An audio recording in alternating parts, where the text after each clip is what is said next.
श्री गणेशाय नमः। ओम श्री सरस्वत्यै नमः। ओम श्री सद्गुरुभ्यो नमः। ओम भागवत भगवान की जय।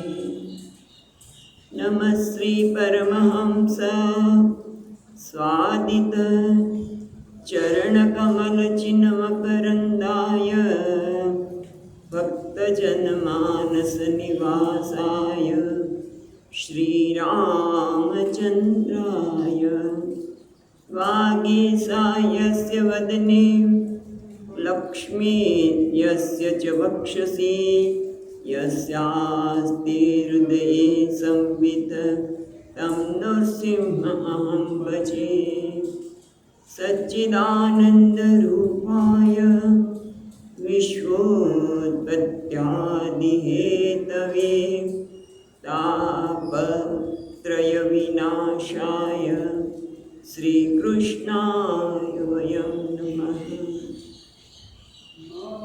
नारायणं नमस्कृत्यं नरं चैव नरोत्तमं देवीं सरस्वतीं व्यासं ततो जयमुदीरयेत्। श्रीकृष्णाय वासुदेवाय हरये परमात्मने प्रणतक्लेशनाशाय गोविन्दाय नमो नमः।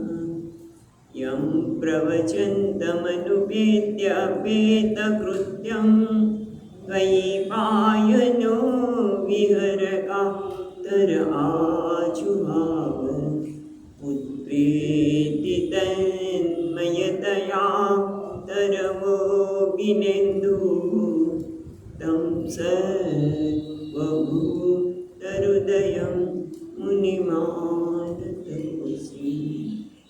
जन्माद्यस्य यतोऽन्वयादितरतः चार्थेष्वभिघ्नस्वराट् तेने ब्रह्महृदाय आदिकवये मुह्यन्ति सूरयः तेजो वारिमृदां यथा विनिमयो यत्र त्रिसर्गो मृषा धाम्नां स्वेन सदा निरस्तकुहकं सत्यं परं धीमहि। नमो भगवते तुभ्यं वासुदेवाय धीमहि प्रद्युम्नाय निरुद्धाय नमः संकर्षणाय च।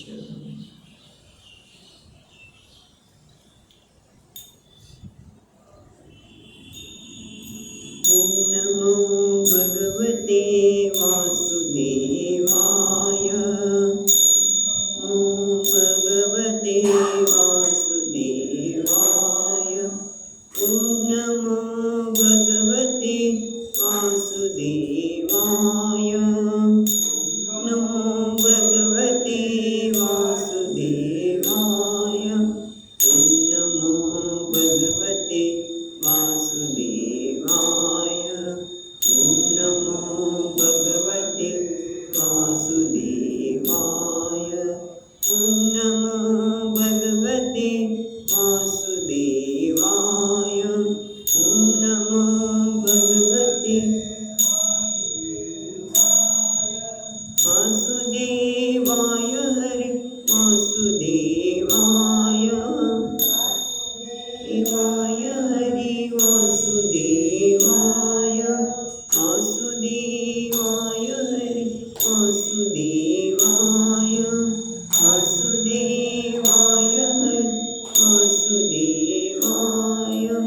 ॐ नमो भगवते वासुदेवाय। ॐ नमो भगवते वासुदेवाय। ॐ नमो भगवते वासुदेवाय। नमो भगवते वासुदेवाय।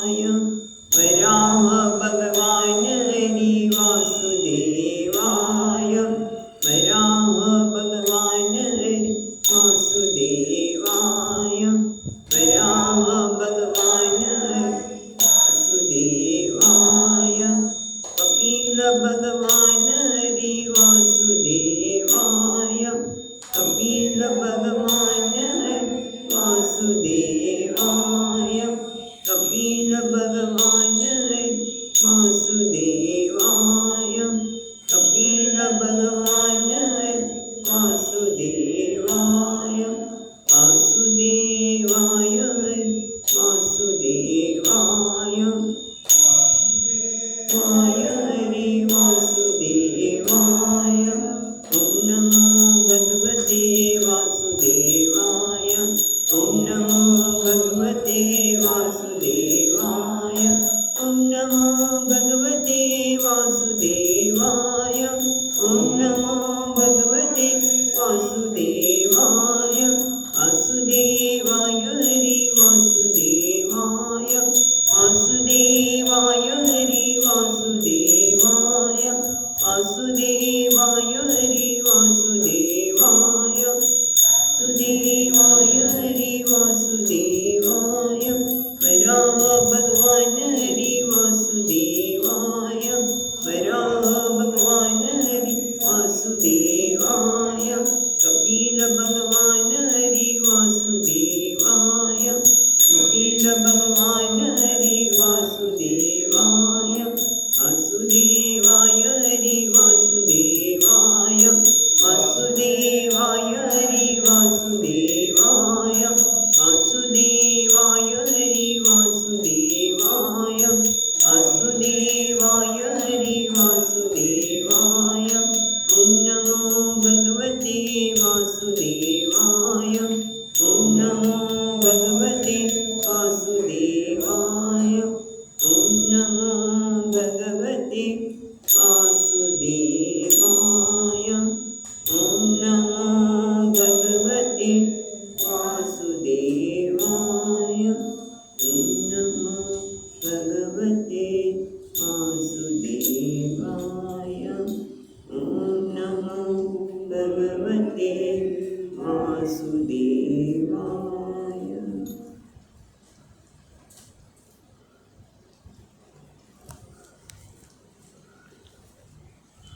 ત્રીજો સ્કંદ 26મો અધ્યાય.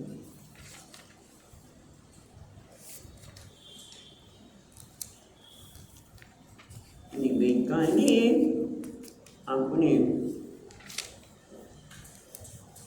અન્વય પહેલાં તો જુદા જુદા ઇન્દ્રિયોમાં કેવી રીતે એના અધિષ્ઠાન દેવતા વગેરે પ્રવેશ કર્યો. પહેલાં ગોલક, પછી એના અધિષ્ઠાન દેવ ઇન્દ્રિયો અને અધિષ્ઠાન દેવતા. ગોલક એટલે કે આપણે ચક્ષુ છે તે આપણે ચક્ષુ દ્વારા જોઈએ છે તો ચક્ષુ ગોળકાનો વિભાગ. પછી ચક્ષુ ઇન્દ્રિય અને એના અધિષ્ઠાન દેવતા સૂર્ય.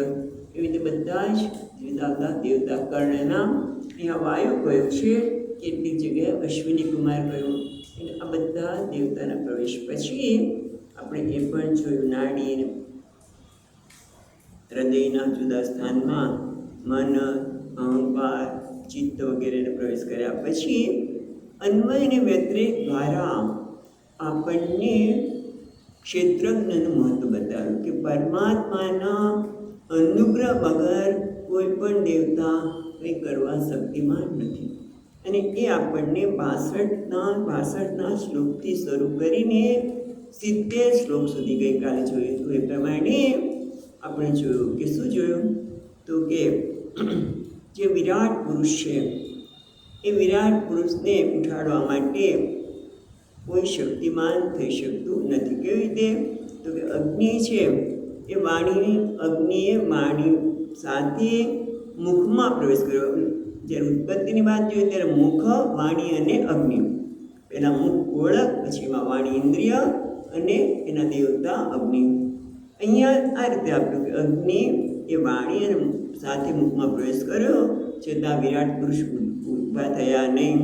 એટલે વાયુએ પ્રવેશ કર્યો પ્રાણેન્દ્રિય સાથે પણ નાસિકાના છિદ્રોમાં, પણ દેવતા ઊભા થયા નથી. આમ એક પછી એક દેવતાઓની અહીંયા વાત કરી. સૂર્ય દેવતા, પછી ત્વક ઇન્દ્રિયના દેવતા, પછી ઔષધિ ગુણો. એ ઔષધિ પણ ચેતનવંતા શિવ થયું ને, જુદી જુદી ઔષધિઓ એ પણ પ્રવેશ કર્યો પણ ઉઠ્યા નહીં. છેવટે મૃત્યુએ પણ અપાન સાથે ગુદાદ્વારમાં પ્રવેશ કર્યો. ઉઠ્યા નહીં. પગમાં વિષ્ણુ ભગવાન, હાથના દેવતા કોણ છે? ઇન્દ્ર, બરાબર, બળ માટે. પછી બુદ્ધિમાં બ્રહ્માજી, મનમાં ચંદ્રમા, બરાબર. પછી શું થયું? અહંકારમાં રુદ્ર. આ બધાએ પ્રવેશ કર્યો. પણ છેવટે જ્યારે 70મા શ્લોકમાં જોયું તે પ્રમાણે ચિત્તેન હૃદયં ચેત્ય ક્ષેત્રજ્ઞં પ્રાવિશદ્યદા વિરાટ તદેવ પુરુષ સલિલાદુત્તિષ્ઠત. ત્યારે આપણે જોઈએ એ પ્રમાણે ચૈત્ય ચિત્તેન હૃદયં ચૈત્ય ક્ષેત્રજ્ઞં પ્રાવિશદ્યદા. જ્યારે ક્ષેત્રજ્ઞે પ્રવેશ કર્યો ચિત્તમાં, ત્યારે વિરાટ પુરુષ એ જળમાંથી ઊભા થયા. એટલે કહેવાનું તાત્પર્ય એ છે કે વાસુદેવ રૂપે ચિત્તમાં ઉપાસવા યોગ્ય છે. વાસુદેવને ચિત્તમાં ઉપાસવા યોગ્ય છે.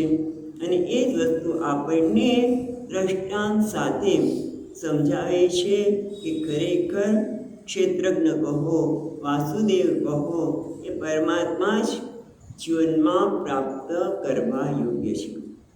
જીવનમાં કેમ? કારણ કે એ સર્વશક્તિમાન છે. એના વગર આ દુનિયામાં કશું જ ચાલતું નથી. બતાવવા માટે 71મા શ્લોકમાં વાંચીએ આપણે. યથા પ્રસુપ્તમ પુરુષમ પ્રાણેન્દ્રિય મનોદય પ્રભવંતી વિનાયેન ન ઉત્થાયિતુમ મોજસા. યથા જેવી રીતે સુતેલા મનુષ્યને પ્રસુપ્તમ પુરુષનો અર્થ અહીંયા મનુષ્ય વગેરેને પ્રસુપ્તમ જ્યારે સૂતા છે ત્યારે પ્રાણ પણ છે, ઇન્દ્રિયો પણ છે, મન પણ છે, બુદ્ધિ પણ છે, પણ એ કોઈ એને ઉઠાડી શકવા માટે શક્તિમાં નથી. ન પ્રભવંતી ઉત્થાય ઓજસા છે ને છેલ્લા ચરણમાં નો થાયિતુમ મોજસા, તેમાં ન ઉત્થાયિતુમ ઓજસા. ઓજસા એટલે પોતાના બળથી.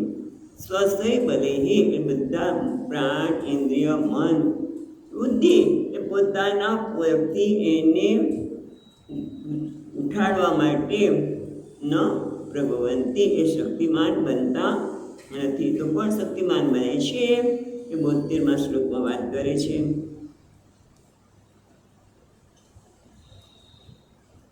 પણ જ્યારે ક્ષેત્રજ્ઞે પ્રવેશ કર્યો ત્યારે જ એ બધા ત્યારે જ પુરુષ છે, મનુષ્ય છે, ઉઠે છે. ચૈતન્યના અનુગ્રહ વગર, ક્ષેત્રજ્ઞના અનુગ્રહ વગર કોઈ પણ કાર્ય શક્તિ નથી. ઉઠવાનું કાર્ય પણ એ બતાવ્યા પછી હવે આપણે ઉપાસનાના સંદર્ભમાં કહે છે કે વિરાટ પુરુષ કે ને પ્રભવંતી વિના એનમ, જેના વગર આ કોઈ એને ઉઠાડી શકતો નથી. પોતાના દરેક ઇન્દ્રિયો પોતાના બળથી પણ એને ઉઠાડવા શક્તિ નથી. પણ જેના અનુગ્રહથી આ બધા ઉઠે છે જેના વિના આ બધા પોતાના બળ દ્વારા પણ એને ઉઠાડવા શક્તિમાં નથી. કોણ છે? 72મા શ્લોકમાં કહે છે તમસ્મિન પ્રત્યગાત્માનં ધિયા યોગ પ્રવૃત્તયા ભક્ત્યા વિરક્તયા જ્ઞાનેન વિવિચ્યમાત્મની ચિંતયેત. એટલે કે છે તમ છે ને તમસ્મિન છે, તમસ્મિન તમ અસ્મિન પ્રત્યેગાત્માનં ધિયા યોગ પ્રવૃત્તયા ભક્ત્યા વિરક્ત્યા જ્ઞાનેન વિવિચ્ય આત્મની ચિંતયેત. બરાબર. તો પહેલાં તો છે વિવિધ તસ્મિન, તમ એટલે તે પરમાત્મા જે ક્ષેત્રજ્ઞ છે તેને ભક્ત્યા પહેલું શું છે? પ્રથમમ પરમેશ્વરે ભક્તિ. પહેલું તો ભગવાનમાં પરમ ભક્તિ, પરમેશ્વરમાં પરમ ભક્તિ હોવી એ પહેલી મહત્વની વસ્તુ છે. એટલે ભક્તિ તતો અન્યત્ર વિરક્તિ. જ્યારે ભગવાનમાં ભક્તિ જાગે, પ્રેમ જાગે એટલે વિરક્તિ, વૈરાગ્ય સહજ બને. બીજે બધે પછી જવાની આવશ્યકતા દેખાતી નથી, બીજે ફાંફા મારવાની કોઈ આવશ્યકતા દેખાતી નથી.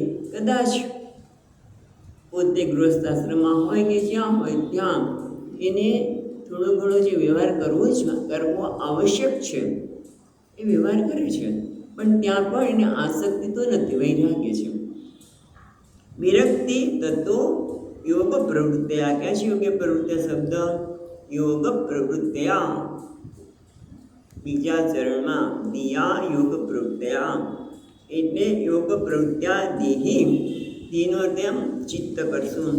યોગના બળથી, યોગ વડે યોગથી પ્રવૃત્ત થયેલી બુદ્ધિ એટલે એકાગ્ર ચિત્ત. એ પહેલું આવશ્યક છે ભક્તિ, ભગવાનમાં પરમ ભક્તિ. ભગવાન જ વિશ્વસનીય છે, એ સિવાય કોઈના પર વિશ્વાસ રાખવાની મને આવશ્યકતા જ નથી, એ મને પૂર્ણ રીતે સ્વીકારે છે. અને એ ભક્તિ અનન્ય અને પછી દ્રઢ ભક્તિ, અને એના કારણે વિરક્તિ વૈરાગ્ય, એના કારણે એકાગ્ર ચિત્ત. ધિયા યોગ પ્રવૃત્તયા. બરાબર. પછી હજી એક શબ્દ રહી ગયો, જ્ઞાનેન વિવિચ્ય આત્મની અસ્મિન પ્રત્યેક આત્મને. એ લેવું પડશે. આત્મની, પેલો આત્મનો અર્થ થાય છે દેહ. બરાબર. શું કરવાનું છે? તસ્મિન એકાગ્ર. પછી યદ જ્ઞાનેન છે ને, યદ જ્ઞાનમ, જે જ્ઞાન થયું છે, પ્રત્યેગાત્માનમ ક્ષેત્રજ્ઞમ અસ્મિન આત્મની એટલે કાર્યકરણ સંઘાત વિવિચ્ય એને જુદું પાડીને ચિંતયે. પહેલાં ભક્તિ, પછી વિરક્તિ, એ ચિત્તની એકાગ્રતા, અને જ્ઞાન દ્વારા શું કરવાનું છે?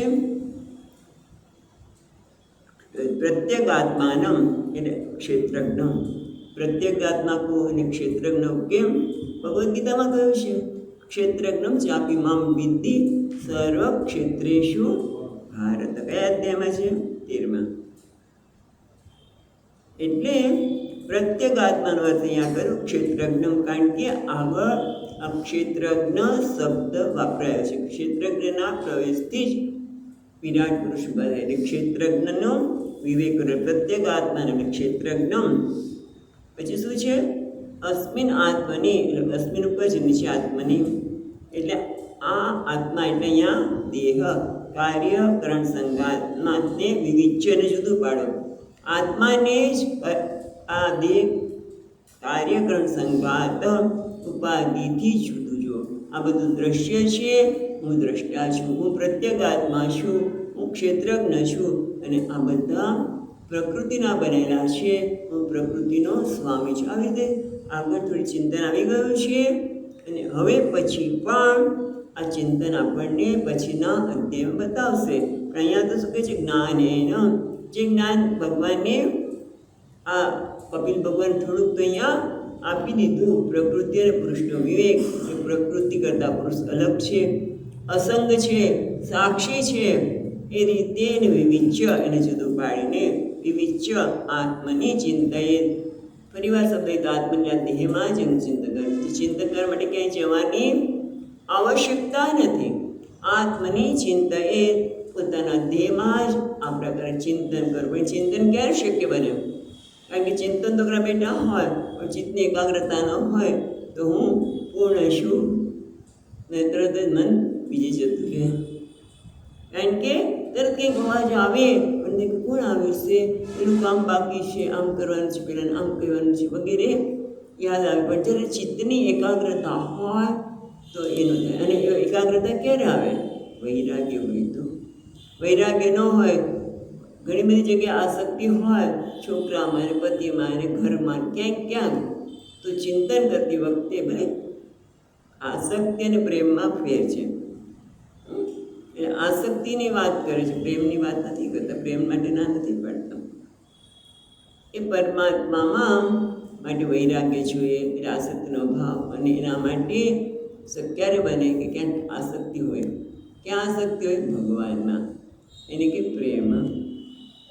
એ ભક્તિ, વૈરાગ્ય અને ચિત્ત એકાગ્રતા આવતા જે જ્ઞાનની વાત કરી છે, જ્ઞાનના ઉપયોગથી કાર્યકરણ સંગાતની અત્યારે કાર્યકરણ સંગાતને જ પ્રત્યેગાત્મા માનવામાં આવે છે, હું માનવામાં આવે છે.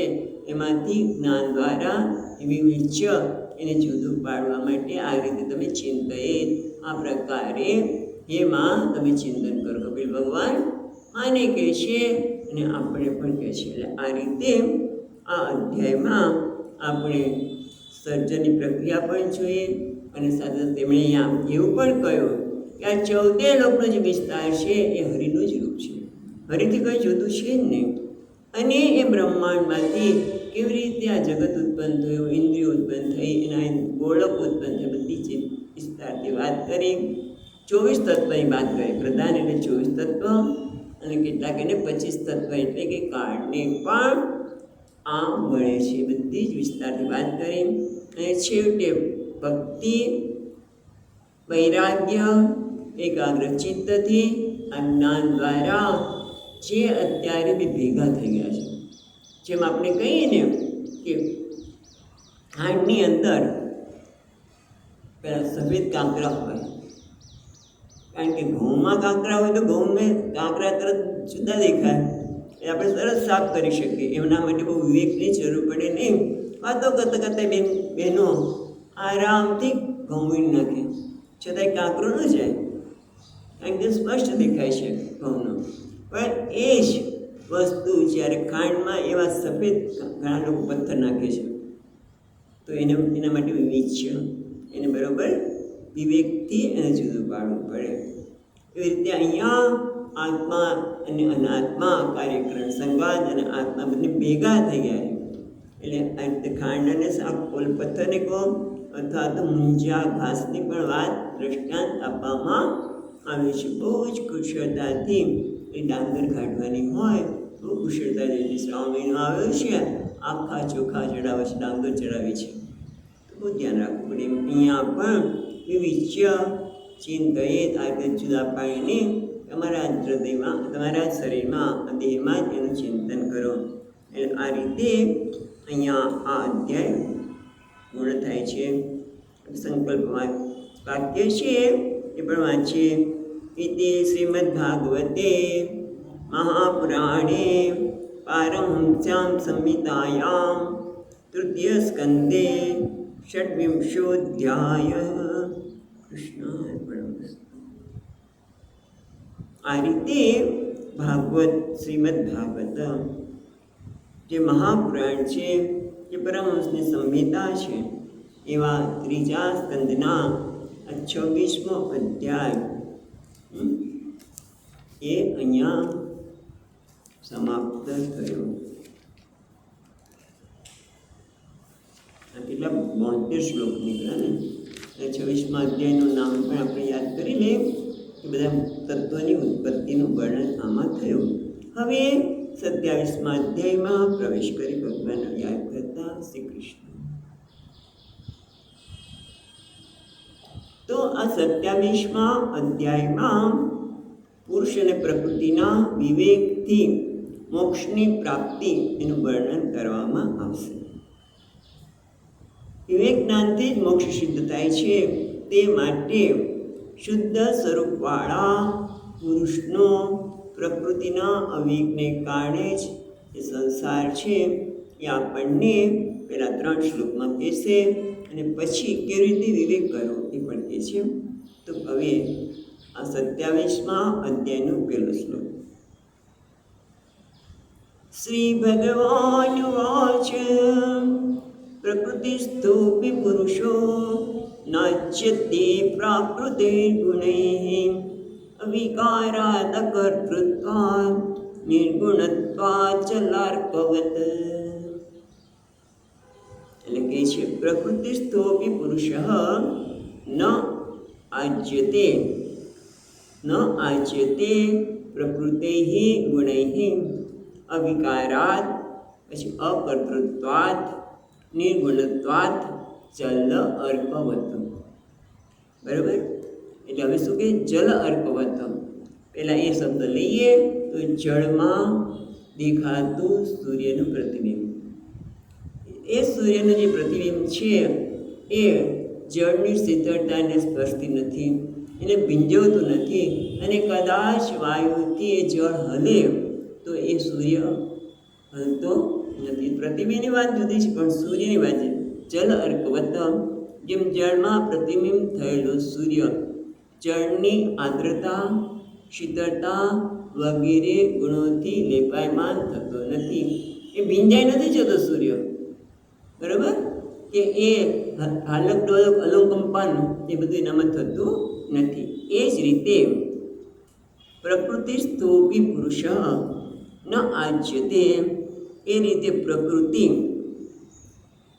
એ કાર્યરૂપ દેવ, મનુષ્ય વગેરે ના શરીરમાં રહેલું એવો જીવાત્મા ન અજ્યતે, નાજ્યતે છે ને, ન અજ્યતે એ લેપાયમાન થતો નથી. શેનાથી લેપાયમાન થતો નથી? પ્રાકૃતિક ગુણે, પ્રકૃતિ તો સ્થોપી પુરુષ, પ્રકૃતિમાં રહેલો, એટલે કે પ્રકૃતિમાં રહેલો એટલે આ શરીરમાં રહેલો, આ દેહ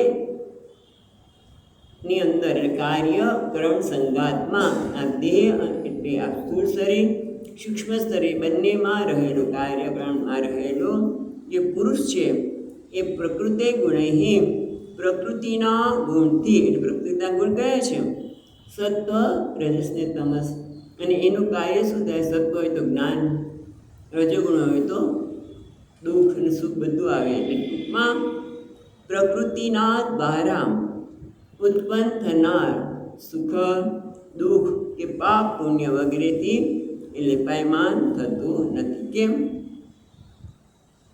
પ્રકૃતસ્થોપી પુરુષ ન આજ્યતે પ્રકૃતિ ગુણે, પ્રકૃતિના ગુણથી, એટલે કે સુખ દુઃખ પાપ પુણ્ય એનાથી લેપાયમાન કેમ નથી થતું? કારણ કે નિર્ગુણત્વાદ.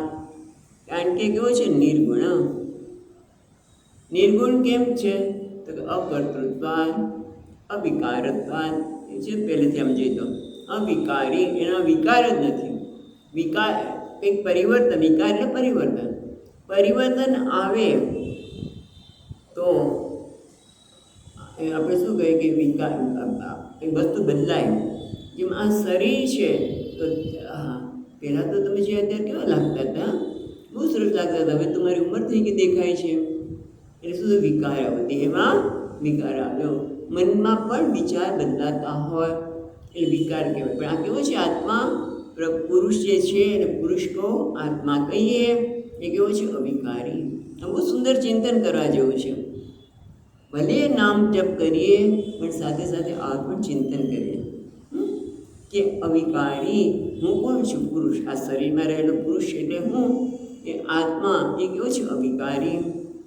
અને એના કારણે વિકાર નથી, માટે કર્તૃત્વ પણ નથી. કર્તૃત્વ પણ વિકાર જ છે. કર્તૃત્વ, હું કરતા છું, હું ભોગતા છું, આ બધા જ વિકાર જ છે.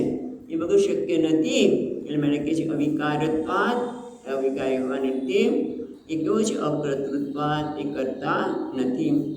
અને નિર્ગુણત્વાદ, અને એના કારણે એમાં કોઈ ગુણ જ નથી. એટલે ગુણ, જો સત્વ રજસ તમો ગુણ, એ ગુણ હોય તો એની અસર થાય, પણ એ ગુણ જ નથી, માટે અસર થતી નથી. એટલે આમ ટીકાકાર કહે છે.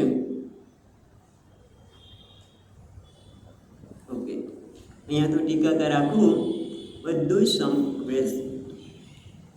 સમરાઇઝ કરે છે આપણને સંક્ષેપમાં કે આ જગતની ઉત્પત્તિ વગેરે પ્રક્રિયાના કથન દ્વારા ભજનીય એવા ભગવાનના ઐશ્વર્યનું નિવેદન કરી હવે એની પ્રાપ્તિના ઉપાયરૂપ ભક્તિયોગનું અંગભૂત યથાર્થ, ભક્તિયોગના અંગભૂત યથાર્થ આત્મજ્ઞાન રૂપ યોગ સિદ્ધ કરવાની ઈચ્છાવાળા કપિલ ભગવાનને ઇન્દ્રિયાતીત એવા આત્માના સ્વરૂપનું અનુસંધાન કેવી રીતે કરવું? કારણ કે જે ઇન્દ્રિયથી અતીત છે, અહીંયા કહે છે એ આત્મ સ્વરૂપનું યથાર્થ જ્ઞાન, યથાર્થ આત્મ સ્વરૂપનું જ્ઞાન એ કેવું છે? એ ભગવાન, કપિલ ભગવાન ઇન્દ્રિયાતીત, એવા જે ઇન્દ્રિયથી અતીત છે, ઇન્દ્રિય દ્વારા જોઈ શકાતો નથી. આત્માને આપણે બતાવી ન શકીએ.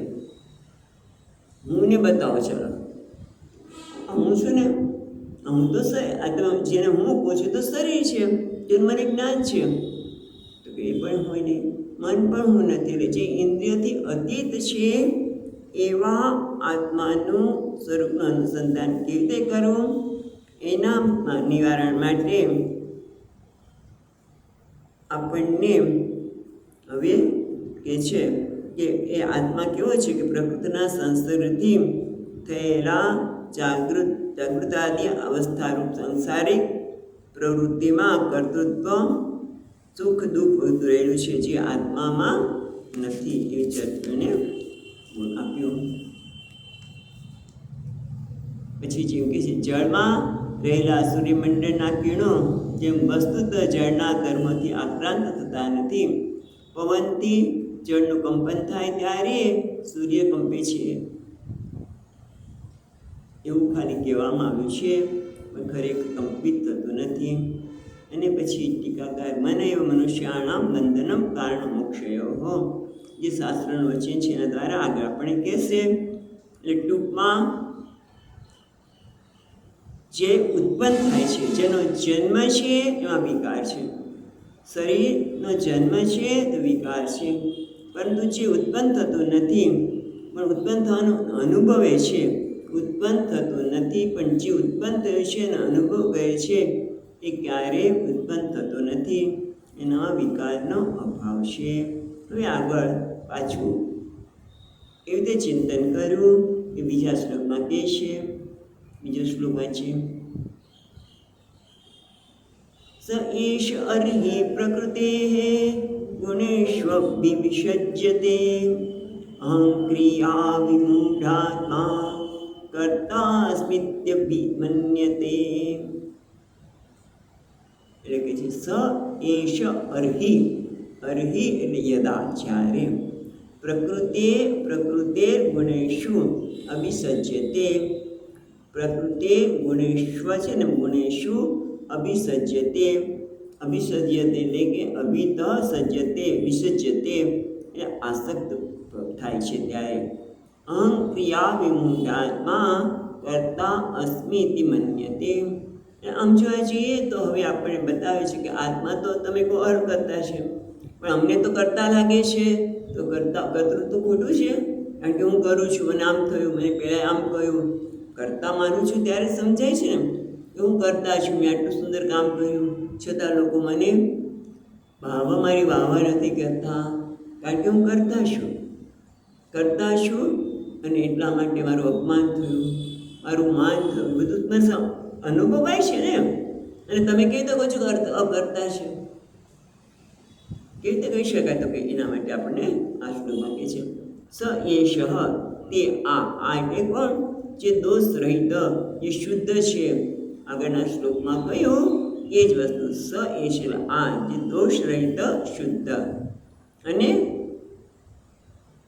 જે દોષ રહિત શુદ્ધ છે યદા એટલે જ્યારે, પ્રકૃતે ગુણેશુ અભિસજ્યતે.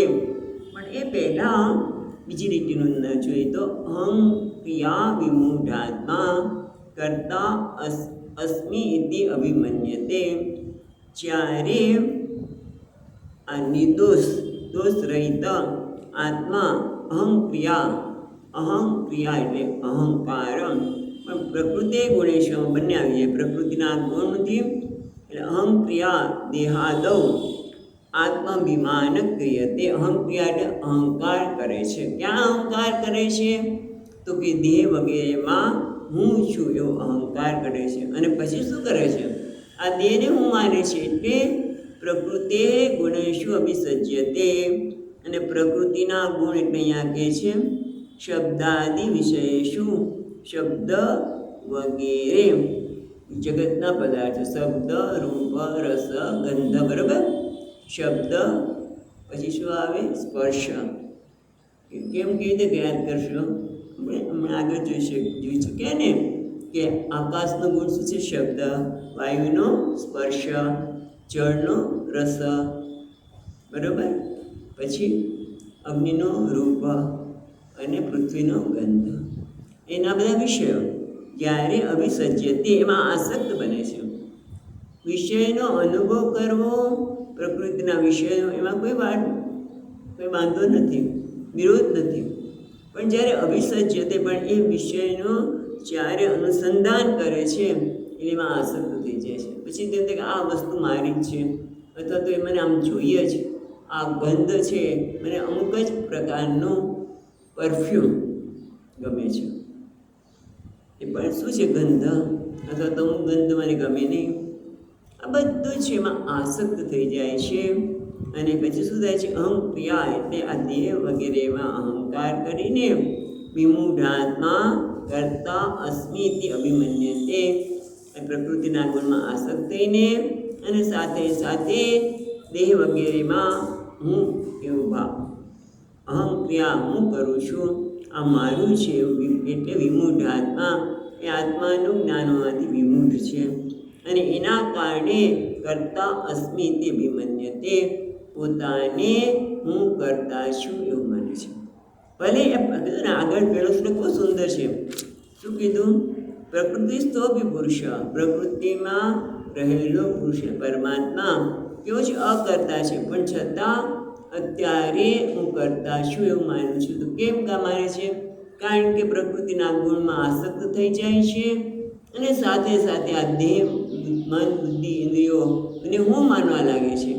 અને એના કારણે વિષયનો સંપર્ક કરે છે, આસક્ત થાય છે અને સાથે સાથે આ હું કરું છું. વિષયોના સંપર્ક કરતાં આસક્તિ થતાં અહમ વિમૂઢ આત્મા, જેને આત્માનું સ્પષ્ટ જ્ઞાન હોવાના લીધે, સ્પષ્ટ જ્ઞાન ન હોવાના લીધે પોતાને કરતા એવું અભિમન્યતે માની રહ્યો છે, અભિમાન કરે છે. અભિમન્યતે માને છે, અથવા તો પોતે હું કરતા છું એવું અભિમાન કરે છે.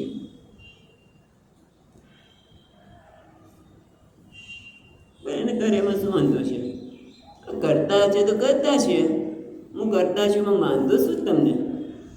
તો કે વાંધો એટલો જ છે કે જ્યારે હું કર્તૃત્વ, હું કરતા છું એવું અહંકાર, અભિમાન આવે ત્યારે એના લીધે શું થાય છે એ આપણને ત્રીજા શ્લોકમાં કહે છે.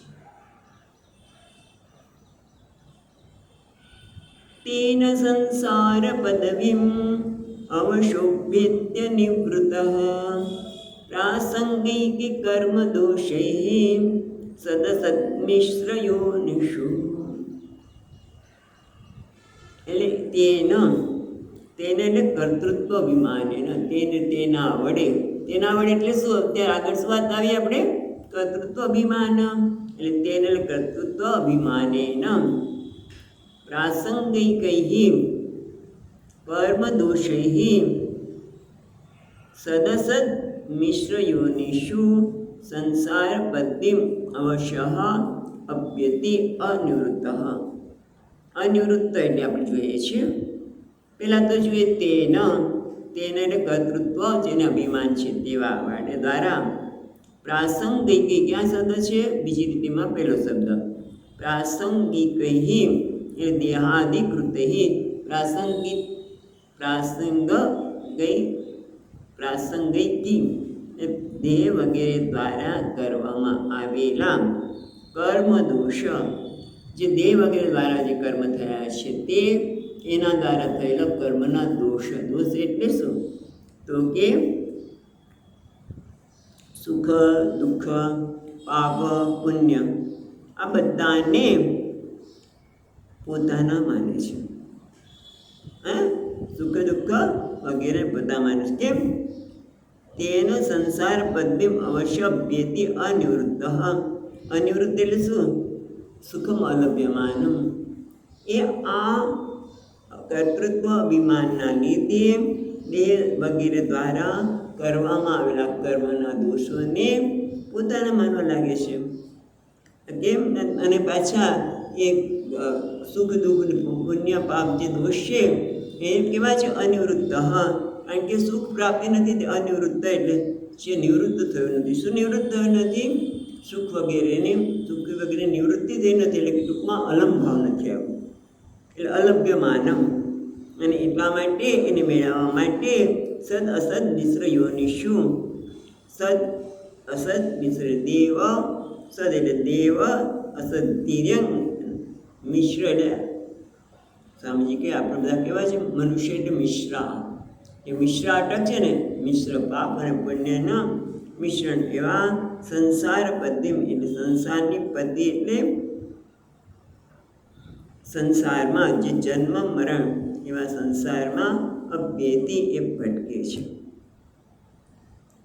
અશાંત થઈને પ્રકૃતિના પ્રાસંગિક પ્રકૃતિના સંગથી કરાયેલા જે કર્મના દોષ છે ને, પોતાનામાં કર્મના દોષને લીધે પોતાના માની છે બરાબર, પણ કર્મના દોષને લીધે એ કર્મના જે પાપ પુણ્ય વગેરે છે એના કારણે સત અસત અને મિશ્ર યોનિમાં સંસારના પ્રવાહમાં એ ભટકે છે અવશ્ય. એને પછી એના હાથમાં નથી, એટલે કે સંસાર પદ્યું અવશ્ય એ પોતાના હાથમાં નથી કે અમારે જન્મ લેવો કે નહીં, જન્મ લેવો જ પડે.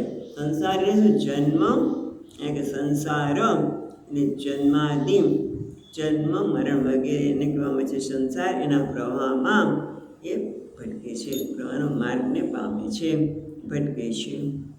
સારું, તમે સંસારમાં ભટકે છે બધી વાત કરી, પણ પહેલાં તો તમે પહેલા શ્લોકમાં તો વાત કરી પુરુષ પ્રકૃતિસ્થો હિ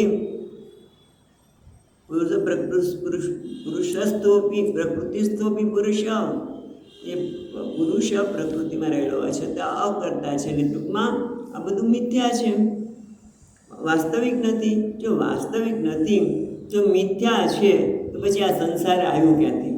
અને સંસારમાં ભટકવાની વાત જ ક્યાં આવે? નિવૃત્તિની વાત જ ક્યાં આવે? તમે જુઓ કેવું છે, ખ્યાલ આવે છે? હજી આપણે જ્ઞાનમાં સ્થિત થયા ન હોય તો પણ ઘણી વખત આવા વિચારો, આ પ્રશ્નો આવતા હોય છે કે આ બધું તમે મિથ્યા મિથ્યા તો કહો છો, તો મિથ્યા છે તો પછી માટે આ ભજન કરો ને ભક્તિની વાત કરી, એકાગ્ર ચિત્તની વાત કરી, રાઈટ, વૈરાગ્યની વાત કરી, બધાની જરૂરત શું છે? મિથ્યા છે તો મિથ્યા છે, એમાં પ્રયત્નની આવશ્યકતા શું છે? પ્રયત્નથી શું પ્રયોજન? શા માટે પ્રયત્ન કરવો જોઈએ કોઈ? તો એના માટે આગળ કહે છે ચોથા શ્લોકમાં, અર્થેય વિદ્યમાનેપી સંસ્કૃતેન નિવર્ત્યતે ધ્યાયતો વિષયાન્યસ્ય સ્વપ્ને અર્થગમો યથા. એટલે પહેલાં તો મિથ્યાનું દૃષ્ટાંત આપે છે. યથા અર્થે હિ અવિદ્યમાનેપી, અવિદ્યમાને એટલે ખરેખર છે ને શું નથી? તો અદ્યપી દેહાના જન્માદિ નતું આત્મના, જન્મ વગેરે દેખાય છે પણ કોના છે? આત્મા નહીં. અવિદ્યમાને બી આત્માનો જન્મ જ નથી, દેહ વગેરેના જન્મ હોવા છતાં આત્માનો જન્મ નથી. અવિદ્યમાને બી, અને છતાં પણ એ દુઃખ તો અનુભવે છે. જેનો જન્મ નથી એટલે વિકાર નથી, જેમાં કર્તૃત્વ નથી, ભોક્તૃત્વ નથી, અને છતાં દુઃખ તો ભોગવે છે. એના માટે દૃષ્ટાંત આપે છે. યથા સ્વપ્ને યથા અર્થગમો યથા, સ્વપ્ને અનર્થ આગમ યથા, સ્વપ્ને અનર્થ આગમ, આગમ એટલે પ્રાપ્ત, અનર્થની પ્રાપ્તિ થાય છે. જેમ કે સપનું આવ્યું અને અહીંયા કે છે ટીકાકાર કે સપનામાં એને એમ થાય છે કે પોતે કોઈનું ખૂન કર્યું હશે એટલે એને પણ ફાંસીની સજા થઈ, શિરચ્છેદ થયો, ચોરી થઈ, એટલે સપનામાં પણ કોઈ માથું કાપી નાખ્યું, અથવા તો ચોરી ઘરમાં થઈ એટલે બધે એને દુઃખ થયું, અથવા તો ચોર આવ્યા, કંઈક અવાજ થયો નથી, સપનામાં બધું ચાલે છે. એને ચોર આવ્યા એવું લાગ્યું, એકદમ ડરી ગયો અને ચોર લઈ ગયા, અથવા તો પોતાની કોઈ વ્યક્તિને શરીર શાંત થઈ ગયું, પોતાનાથી જુદી પડી ગઈ, દુઃખ થયું, અને એવી રીતે શોક, બધા માથું કપાઈ ગયું, આ બધું તો થાય છે. અને ત્યારે એ જે અનુભવાય છે ખોટું નથી હોતું, જે ડર લાગે છે, જે શોક થાય છે, પોતાનું પોતે મસ્તકથી જુદા પડી ગયો વગેરે, એ બધું જ જે અનુભવાઈ રહ્યું છે, જેના લીધે અનુભવાઈ રહ્યું છે. દાખલા તરીકે એણે કંઈક ખૂન કર્યું હોય, અથવા તેના પર ખુદનો આરોપ આવ્યો હોય અને નિર્દોષ છે એવું જાહેરાત કદાચ સિદ્ધ ન કરી દે તો એનું મસ્તક કપાઈ ગયું, ફાંસી સજા થઈ, બધું થયું. પણ ક્યારે?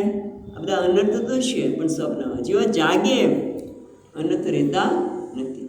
એ રીતે અત્યારે અનર્થની પ્રાપ્તિ તો થાય જ છે, સુખ દુઃખ અનુભવાય છે, બરાબર, ભય અનુભવાય છે, શોક અનુભવાય છે. એટલે એના માટે પણ જાગવાની જરૂર છે, એના માટે પ્રયત્ન કરવો પડે. એટલે કે યત્નની આવશ્યકતા છે.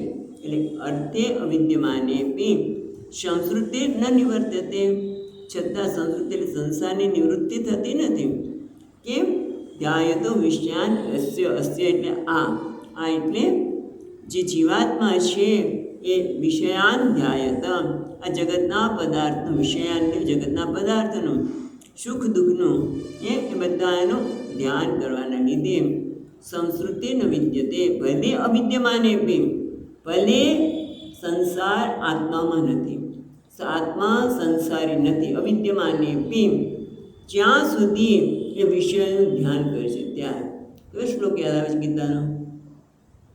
ધ્યાયતો વિષયાન પુંસ સંગસ્તેષુ ઉપજાયતે, સંગા સંજાયતે કામ, કામાत् ક્રોધો વિજાયતે, ક્રોધાत् ભવતિ સંમોહઃ, સંમોહા સ્મૃતિ વિભ્રમ, બધા જ અનુભવ થઈ શકે. એ ટૂંકમાં કહેવાનું તાત્પર્ય એ છે કે જ્યાં સુધી વિષયનું ધ્યાન કરે છે, ધ્યાયતો વિષયા, તો આસક્તિ થવાની છે, અનર્થની પ્રાપ્તિ થવાની છે, એમાં કોઈ તમે ટાળી શકો નહીં. બધા એકાદ વખત અનર્થ ન થાય, આપણે ગમતો વિષય મળે, આનંદ થાય, પણ દરેક વખતે એવું બનવાનું નથી. ગમતી વસ્તુ ન પણ મળે તો પણ દુઃખ થાય. અને એક વસ્તુ હોય ને આપણે 10 જણા ભેગા થયા, 10 જણ જોતી હોય તો કોને મળવાની? એકાદ જ મળવાની છે, બીજા બધા વંચિત રહી શકે. એ ટૂંકમાં અવિદ્યમાને બી સંસ્કૃતિ ન નિવર્તયે, સંસાર આત્મામાં ન હોવા છતાં પણ એની નિવૃત્તિ થતી નથી. કારણ છે ધ્યાયતો વિમસા પુંસામ, માણસ વિષયનું ધ્યાન કરે છે. અને જ્યાં સુધી સંતમાંથી જાગે નહીં ત્યાં સુધી સંસારની નિવૃત્તિ થાય નહીં. એટલે વિષયના ચિંતનથી શું થાય? વિષયનું ચિંતન કરો, એનો અનુભવ કરો એટલે સંસ્કાર પડે. એટલે અહીંયા એક ટીકાકાર બહુ સુંદર વાત કરે છે કે બીજ અંકુર ન્યાયન, આ વિષયનું ચિંતન કરી એને પ્રાપ્ત કરવાની ઈચ્છા થઈ, પ્રાપ્તિથી જે સુખ દુઃખનો અનુભવ થયો એટલે પાછી બીજું એમાંથી નિવૃત્ત થવા. એટલે ટૂંકમાં આમાં બીજ અંકુર, બીજમાંથી અંકુર ફૂટે, અંકુરમાંથી વૃક્ષ, અશ્વમાંથી બીજ, એનામાં આખી પરંપરા એ ચાલવાની છે. અનાદિ હોવાથી ભગવાનની કૃપા વિના સંસારનો ઉચ્છેદ નથી, એવું કહેવા માંગે છે. વિષયનું ચિંતન કરતો રહેનારો એક હેતુગર્વ વિશેષણ છે. એટલે કે વિષયનું ચિંતન કરનારો એ હેતુગર્વ એટલે શું છે? એમાં શું હેતુ છે કે એના કારણે આસક્તિ થાય છે, અને એટલા માટે એમાંથી મુક્ત થવું હોય અનાદિકાળથી તો ભગવાનની કૃપા વિના સંસારનો છેદ નથી. હવે બીજા ટીકાકાર આ જ શ્લોકને બીજી રીતે જોઈએ છે. સુબુદ્ધિની ટીકા છે કે પ્રશ્ન કરવામાં આવ્યો કે શું આ સંસાર સત્ય છે કે મિથ્યા છે? આ સંસાર જે અનુભવાય છે એ સત્ય છે કે મિથ્યા? જો સંસાર સત્ય હોય તો મુક્ત થવાય જ નહીં, અને મિથ્યા હોય તો સાધનની કોઈ આવશ્યકતા નથી. અને એટલા માટે કહે છે કે સાધનની આવશ્યકતા નથી, પણ જ્યાં સુધી દેવ પશુ પક્ષીઓનીમાં આ શરીર ઉત્પન્ન થાય છે, પરંતુ આત્મા એની સાથે કોઈ સંબંધ જ નથી. આત્માને આ દેહ સાથે કોઈ સંબંધ જ નથી. જેમ દોરડાને સર્પ સાથે, દોરડાને સર્પ સાથે કોઈ સંબંધ નથી, એમાં આત્માને પણ આ દેહ સાથે કોઈ સંબંધ નથી. સમવાય સંબંધની બધી વાતો કરે છે, આપણે નહીં જોઈએ, પણ ટૂંકમાં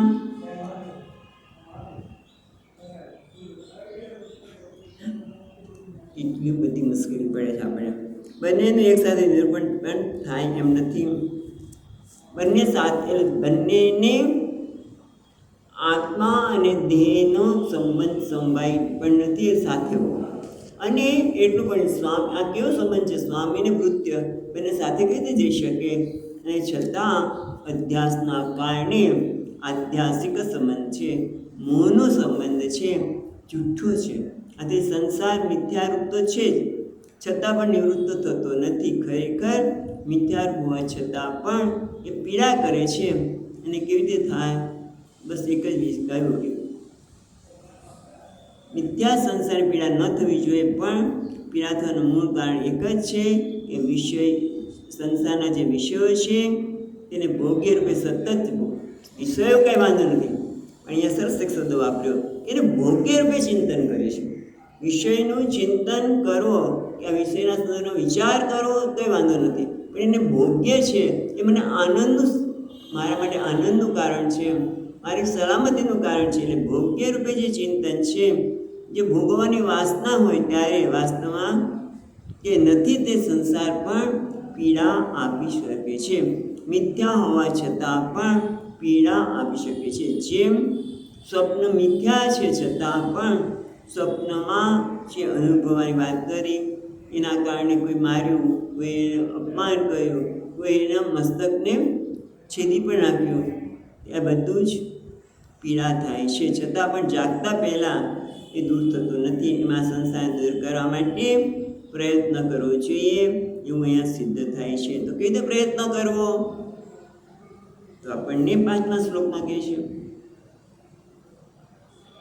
અતએવ સ નિશ્ચિતં પ્રસક્તમસતાં પતિ ભક્તિયોગેન તીવ્રેણ વિરક્ત્યા ચ નયેદ વશમ. એટલે કે છે સ્વપ્નમાંથી જાગૃત કેવી રીતે થવું. એટલે અહીંયા પણ કે છે સ્વપ્નના દ્રષ્ટાંત દ્વારા જાગૃત થવું એ નિવૃત્તિ કરનાર છે.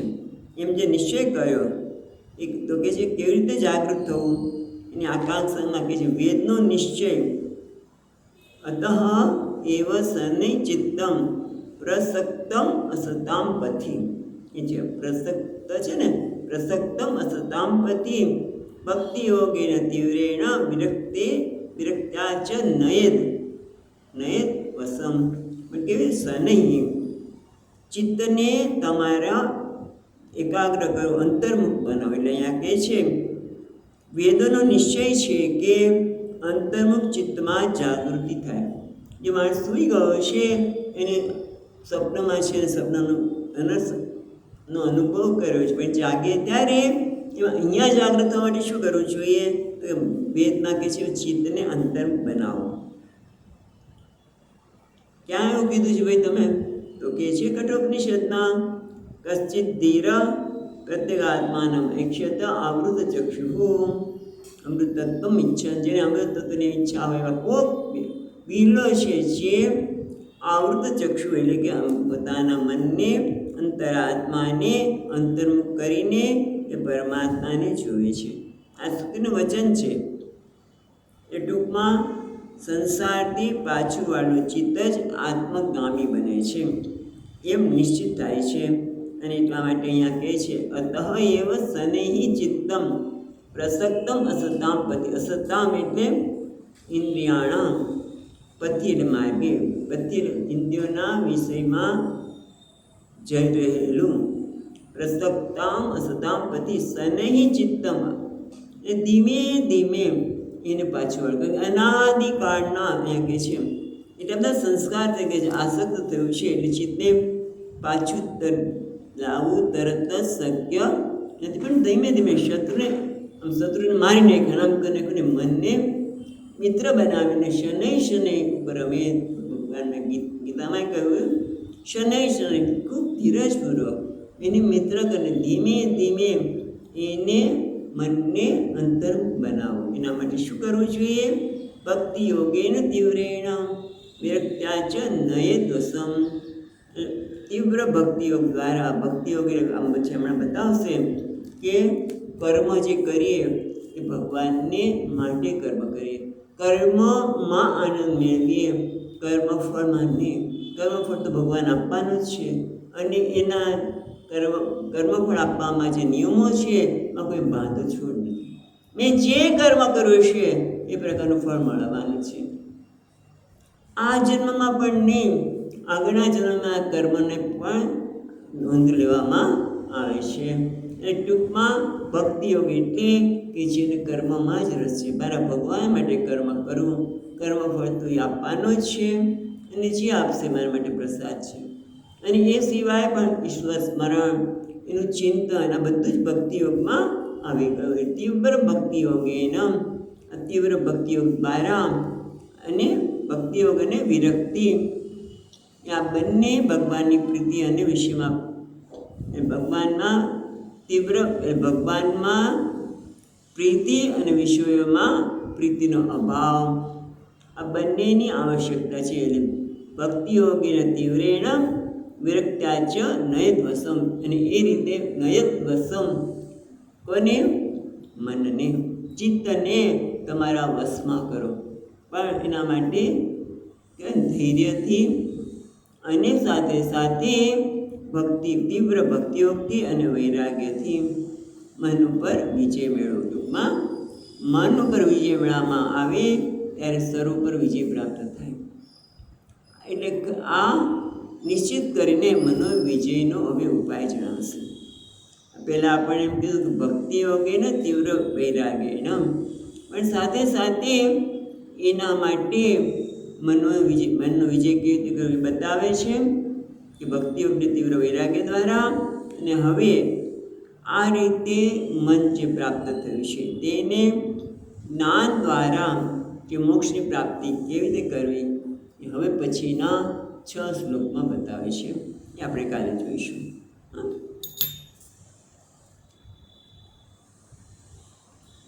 સચ્ચિદાનંદ રૂપાય વિશ્વોત્પત્યાદિહેતવે તાપત્રય વિનાશાય શ્રી કૃષ્ણાય વયં નમઃ.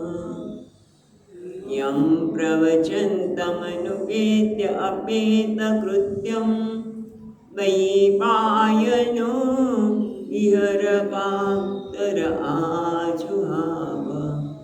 પુત્રેતિ તન્મયતયા તરવોऽપિનેन्दુઃ तं સર્વભૂતહૃદયં નિમાનતુ. ઓમ શાંતિ શાંતિ શાંતિ. હરિ ઓમ. શ્રી ગુરુભ્યો નમઃ.